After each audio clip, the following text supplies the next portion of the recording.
Hi, this is Jessica. Today I'm going to show you a video of how I made this really nice cloth napkin using the fabric from the fabric.com grab bags I just recently showed you.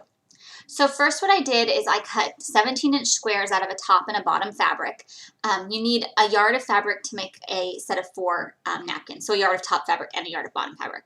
So I started by just sewing a seam 1/4 inch away. Make sure your fabrics are facing right side together. I pinned because even though I don't usually pin, I find it really hard to keep all four sides nicely lined up. When you sew, you want to make sure to leave a pretty good gap that you can easily turn the fabric right side out. So here I am turning the fabric, and when you turn it, you want to pay special attention to really make sure those corners poke out. If you're someone who's super picky about how things look, you're going to want to use like a tool to really make sure they poke out really nicely, get everything even, looking the same. For me, these are kitchen napkins. That wasn't super important.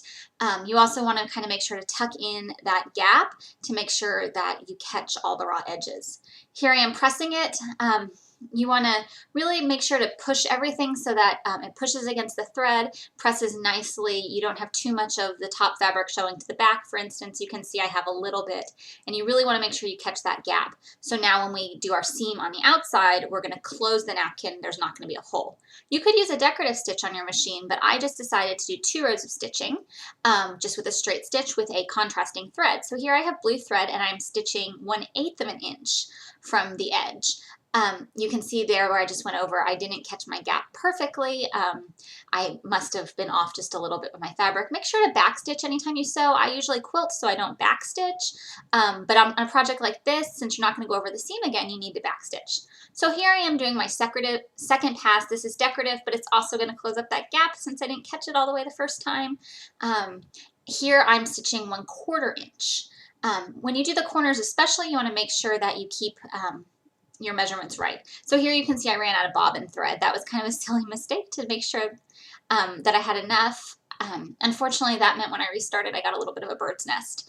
But I clipped that away. So here I am, I'm just clipping all my spare threads, and I'm pretty much done with the project at this point. You can see that this is just going to be a really nice everyday napkin. You could make this with some fancier fabrics to make something for a special occasion. You can make them for a party. So I got that folded up, and I'm all done, and I'm so happy because my napkins were about 15 years old, and now I don't have to use cloth anymore.